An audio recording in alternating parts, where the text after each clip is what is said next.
நாடகக்கலை நண்பர்களுக்கு எல்லாருக்கும் வணக்கம். பால்ய பருவத்திலிருந்து நமக்குள்ள ஊறி கிடக்கிற இந்த நாடக கலையை அடுத்த தலைமுறைக்கு கொண்டு போகணுன்ற நோக்கத்தோட சொந்த செலவுல நடத்திக்கிட்டு வர்றதுதான் இந்த நாடகக்கலை யூடியூப் சேனல். இந்த பணியை நாங்க தொடர்ந்து செய்யணும்னா உங்க ஒவ்வொருத்தருடைய உதவியும் எங்களுக்கு அவசியமா இருக்கு. உங்களுக்கு விருப்பம் இருந்தா இந்த QR கோடை பயன்படுத்தி உங்களால் முடிந்த உதவியை செய்து எங்களுக்கு ஆதரவு தருமாறு அன்போட கேட்டுக்கிறோம்.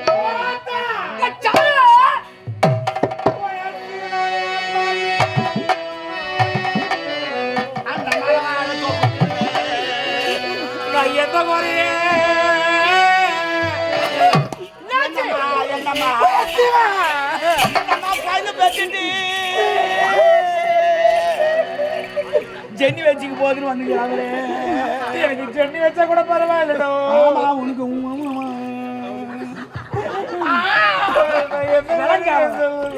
நீ எவ்வளவு கத்துக்கிட்டா இது முன்ன இப்படிதான் அழுவாங்க. ஒரு 30 ரூபா சுத்தி நின்னுங்க. நான் எப்படி சொல்லுவேன்? வாயில தாமா வாயில சொல்லாம கையில சொல்லு. தம்னு நீ வேற நீ அரண்மனை தேவடியா காலை எடுத்து வச்சான்னு தெரியல. நீ தாமா முதல்ல வச்ச குழு குள்ளு போயிட்டு என் மனைவி தேவடியான்னு சொல்ல வர. ஆனா சொன்னேன் விளங்காத அரசாங்கத்துல இன்று வரை மறந்தான். இந்த பத்திரை எப்போ வச்சு கால அரசாணி மகன் வந்தாலும் வந்த மரம் அங்கே நின்று போச்சு. உனக்கு நே போட்டுக்கிறாங்க.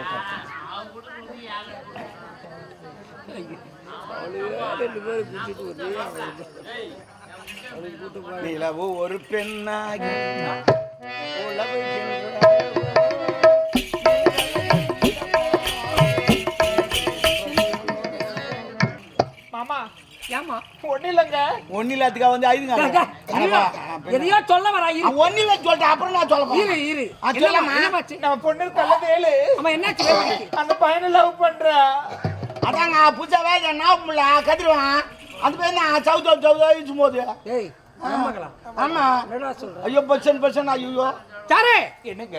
தவறு அவளே இல்ல.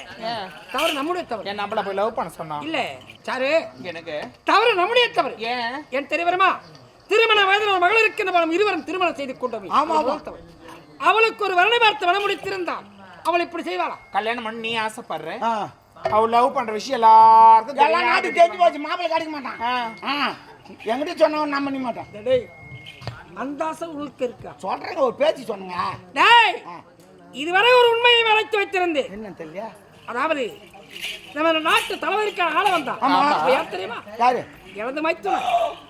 எனது மனைவி மூத்த மனைவி இருந்தாலே அவளுடைய தம்பிதான் அந்த ஆள வந்தான். அவள் இறந்தபோது என் மகளை வளர்ப்பதற்காகவே இந்த நாட்டு பாதுகாவனாகி முப்படை தளபதி என்ற பட்டத்தை கொடுத்திருக்கிறேன். எனது மைத்துனுக்கு என் மகளை கொடுத்து விட்டால் போகிறது. அதாங்க சொல்லு. எங்க நாளா அந்த ஆம்பளை கிட்ட பேச முடியுமா? நீங்களே கூப்பிட்டு கேட்டு பாருங்க.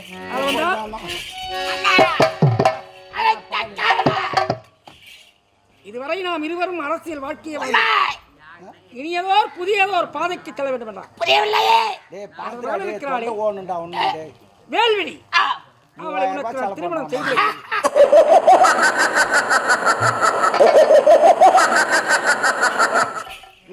ஏடா குரமா சிரிச்சிட்டு 3000 ரூபாய் செலவு பண்ணாதடா. ஏற்றி நடக்கிறான் குளுக்கோஸ். அப்பப்போ மணிமேகலை பெற்றெடுத்த பச்சளை வேல்விழியை நான் திருமணம் செய்து கொள்ள வேண்டுமா? சட்டப்பாலை எவனாவது குடிப்பானா?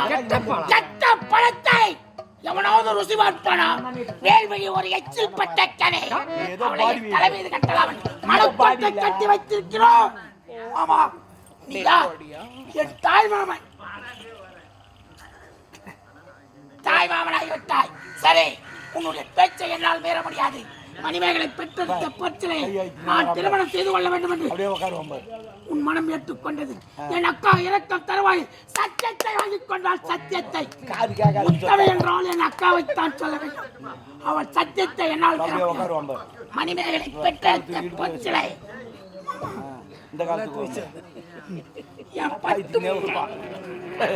அது நேத்தான் சாணில கால் வச்சாரு. ஆமா, நீ காலாளிட வேலையை கரத்தால் செய்யக்கூடியவன். உன் மைத்துனன். உன்னுடைய பேச்சை என்னால் மீற முடியாது. அப்படி இருக்க தருவாயில் மணிமேகலை பெற்றெடுத்த பச்சளை வேல்விழியை நான் திருமணம் செய்து கொள்ள வேண்டும் என்றால் நான் சொல்வதை போல் நீ செய்து முடிக்க. எப்படி தெரியுமா? உன் சிரசு மேல இருக்க மணிமுடி இந்த சிம்மாசனம் இந்த சிம்மாசனம் நாடு நகர நாடு நகர அழைத்த ஆ. என் பெயர் உயிர் சாஸ்திரம் எழுதி வேண்டும். எழுதிவிட்டால் என் மகள் ஆ. என் அக்கா மகளை நான் திருமணம் செய்து கொள்கிறேன். மனதார வாழ வைக்கும் நீ வரலாற்றை விட்டு தென்னாட்டுக்கு வந்தாய். என் நாட்டை உனக்கு உண்ண உணவளித்து உடுக்க உடை கொடுத்து இருக்க இடம் கொடுத்து போனால் போகத்து ஒக்காலை திருமணத்தை முடித்து என்னையும் என்னுடைய மகளை இழிவாக பேசிவிட்டார். இனி என் முகத்தில் விழிக்காது, என் நாட்டில் இருக்காது. போவலே போடா.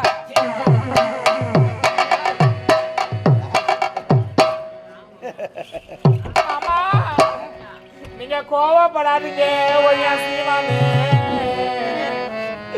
ஏன் சீமானே நீங்க ஏன் கோவப்படுறீங்க? ஏன்? உங்களுக்கு பிபி இருக்குது, 2.5 கிலோ, உங்களுக்கு சுகர் இருக்குது, 2.5 கிலோ, உங்களுக்கு ஆஸ்துமா இருக்கு, 3.5 கிலோ, உங்களுக்கு தைராய்டு, 4.5 கிலோ, எஜமான் 4.5 கிலோ. விளங்காத யாரை பார்த்து சொல்றேன்? இந்த மணிவாரம் ஒரு வைர கம்பி என்ன அசைச்சு கூட பார்க்க முடியாது. என்னங்க ஏங்க கொஞ்சம் அமைதியா தான் இருங்களாங்க. என்ன பண்ணுவோம்? மேல ஒரு மணி நேரமா நேரமாயி போச்சு. நம்ம தான் கட் பண்ணுவோம். என்னங்க அவர் பேசிட்டு போற, நீ கவலைப்படாத. நீ எதுக்கு கோவப்படுற? இல்ல இல்ல, அவன் ஏன் வரான் உன்னை கொல்றதுக்கு? ஏன் வரான்? அவன் உன்னை கொல்லணும்னு அவனுக்கு எண்ணம் கிடையாது. சரி. உன் சொத்துனால உன்னை கொல்லணும்னு எண்ணம். ஓஹோ. ஆனால் சொத்து யாருக்குன்னா எழுதிரு. எழுதிரு. உன்னை அவனும் கண்டுக்க மாட்டான் உன்னை. சொத்தை யாருன்னா எழுதிடணும். ஆமா. டேய், இந்த உடல், ஆ, இந்த உயிர், இந்தா, இந்த மூச்சு, ஆ, இந்த ஆவி இந்தா. அனைத்துமே என் சாதிக்கு ஆவிலாம் சொந்தம்டா. வேணாம். இந்தா, ஒரே ஒரு இந்த கையெழுத்து நாடு ஒரு கேடா. இந்தா, ஒரே ஒரு கையெழுத்து போதும். கண்ணே சாரு, உனக்கு இந்த நாடு தானே தேவை. மணிமணியால் ஆளக்கூடிய மணிமாடுகள் எனக்காகவே வாழ்கிறேன். எனக்கு வேணும், எனக்கு எழுதாது. ஆச்சு, ஏன் வேணாம்டா? நான் காலம் இல்ல அவங்க ஆளோடையில இருந்துட்டு போயிடுறேன். சொத்து யாருக்கு எழுதுவாங்கப்பா? எதனால ஆசிரமத்துக்கு எழுதுரு. ஐயோ, அனாதை ஆசிரமத்துல எழுதாத.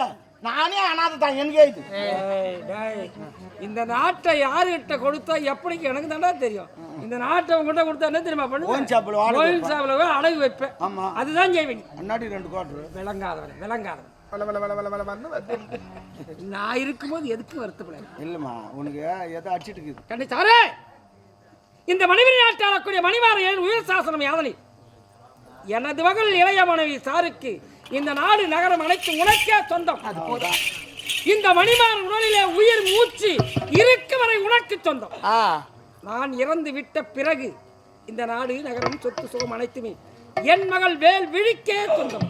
இப்படிக்கு மணிமாறன் சொத்து எதுவுமே வில்லங்கத்தில் ஏற்றிட்டான்பா அவன். டேய் டேய், நீங்க ஆழத்துக்கு கீழே தான் நுழைவீங்க. நான் கோலத்திலே பரவாயில்ல, கொடு. ஏமா, இது போல தான் நிறைய பேர் சொத்து எதுவுமே வில்லங்கத்தில் ஏற்றி வச்சுறாங்க. அவனுக்கு கோமன இடம் தான் இருக்கும். அவன் கேஸ் போட்டு அழிஞ்சு கிடப்பான். அந்த இடம் கோமனத்தில் போடுறோம். ஏண்டா உயிரோடு இருக்கிற வரைக்கும் தான் எனக்கா செத்து போயிட்டாரு பொண்ணுக்காமே. நீ கவலைப்படாத, அவர் இப்படி எழுதுவார்னு எனக்கு தெரியும். அதுக்கு தான் நான் 2 பேப்பர் வச்சுக்கிறேன். மேல் பேப்பரில் சொத்து ஒரு எழுதிக்கிறாரு, கீழ் பேப்பரில் கையெழுத்து போய்க்கிறாரு. அதனால் மேல் பேப்பரை கீழ்ச்சிட்டு மொத்தத்தை நம்ம கீழ் பேப்பரில் எழுதிக்கிறோம். நிஜமாவா? ஆமாம். 2 பேப்பரா? இந்த பாரு, பிரிச்சு பாரு. பின்னா நீ என்ன பண்ணது? என் வேலை முடிஞ்சிச்சு, உன் வேலை ஆரம்பி. சரி சரி, கொஞ்சம் பால் கொடுத்து படுக்க வச்சுட்டு வந்துடுறேன். படிவாச்சாதா, அதனால ஏந்துங்கன்னா கேஸ் போட்டு மறுபடியும் வாங்கிக்குவான். அதனால ஒண்ணு நம்ம அடையினா ஒண்ணு இழுக்கணும். அதனால போட்டு தள்ளு. ஐயோ தேவையில்லை, போடு. வயசான கட்டுறா அது. அது நம்ம கணக்கு வராது, எம்ம கணக்கில் போடுவோம். நீ போட்டு நான் கேறேன். நிஜமாவா?